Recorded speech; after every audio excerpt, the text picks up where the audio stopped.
G'day and welcome to this week's video. This week we're going to check out YouTube and provide a bit of an update.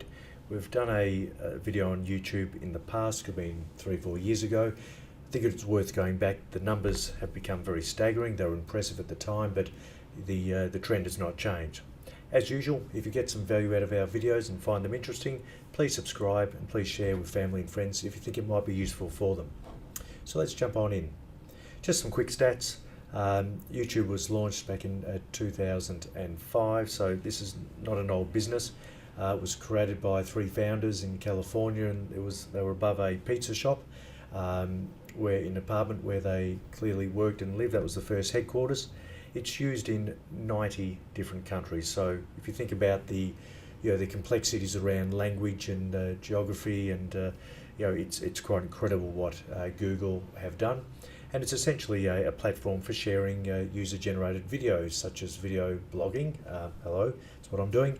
Tutorials on how to do, which I've had great feedback from, mechanics, diesel mechanics that want to know how to do a certain thing on a certain model. They say all that information is all there. My son spends plenty of time watching fishing videos, and I watch plenty of how to do things, whether it's video editing or Audacity, all sorts of different programs. All the information is there. Any topic you could think of, go search, you'll probably find it. On a monthly basis, they get 1.8 billion logged in users. So this means that Alphabet and YouTube are gathering information about habits, and that's where the artificial intelligence kicked in. If you've done a search and watched some videos on a certain topic, all the suggestions will come up for other related videos. A lot of the celebrities, obviously there are clearly some very big celebrities that have been born in this YouTube world, and they're getting up to 74 million subscribers. That's PewDiePie, and earns over 10 mil per year out of obviously the advertising that's comes before and during videos. 81 of internet users have used YouTube as of 2025. So back in the day, I reckon the last stats around the amount of hours that were uploaded per minute was around 100 hours. It's now 500 hours. There's 5 billion videos watched per day. The average viewing session is going up considerably, and I feel guilty for that. And there's obviously 1 billion plus hours watched per day. These are staggering figures, but these are the trends. The eyeballs are following where the advertisers are following the eyeballs, and that's where YouTube has become extremely valuable. So YouTube for music, again, I'm guilty of this when I'm at work. On one of my screens, one of the tabs is YouTube.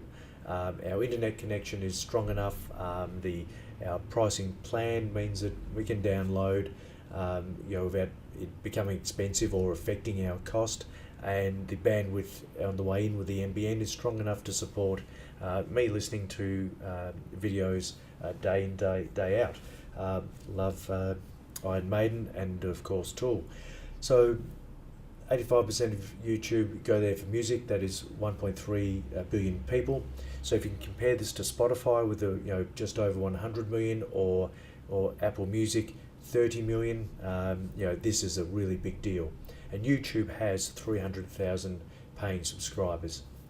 And just in recent times, I've noticed that people doing videos on certain topics, whether it's a microphone or how to use something, all of a sudden there's now advertising coming along the bottom underneath the video. So people must be able to attach advertising to the videos.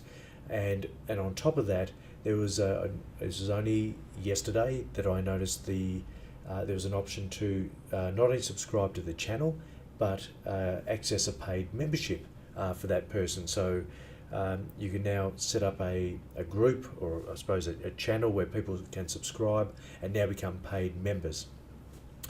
And just some more interesting stats, that the top 10 viewed videos of all time are in excess of 2.5 billion views.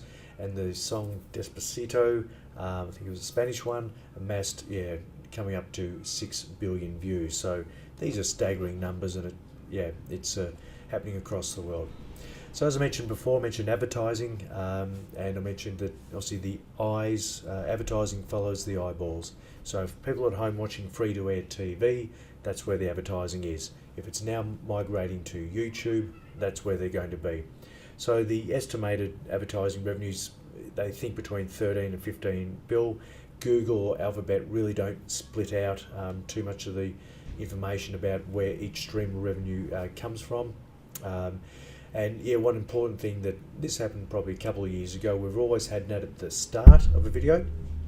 They've now obviously learnt, and so if I'm watching a Tool concert that goes for 2 hours, they can now slot in advertising periodically through that 2 hour long video.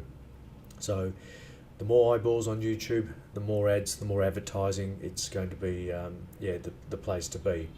And of course it will be at the expense of free-to-air TV.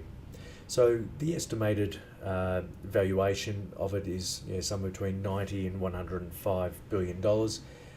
Not bad for an initial purchase of 1.65, but obviously no doubt that Google, who is clearly the owner, has reinvested a huge amount of money into into all their businesses, knowing that they probably invest $15 to $20 billion per year back into their business.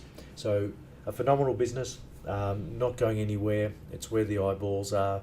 So yeah, Google through YouTube, through its search engines, it's one of the world's biggest and best scalable advertising businesses. So a business we very much like. Thank you for listening. Please subscribe to the channel if you like, and as I mentioned earlier, share the video, and please understand that this is general advice only. I'm not suggesting everyone go out and purchase Google or Alphabet. Please seek your own personal advice when it comes to investing. Thanks for listening. Catch you next week.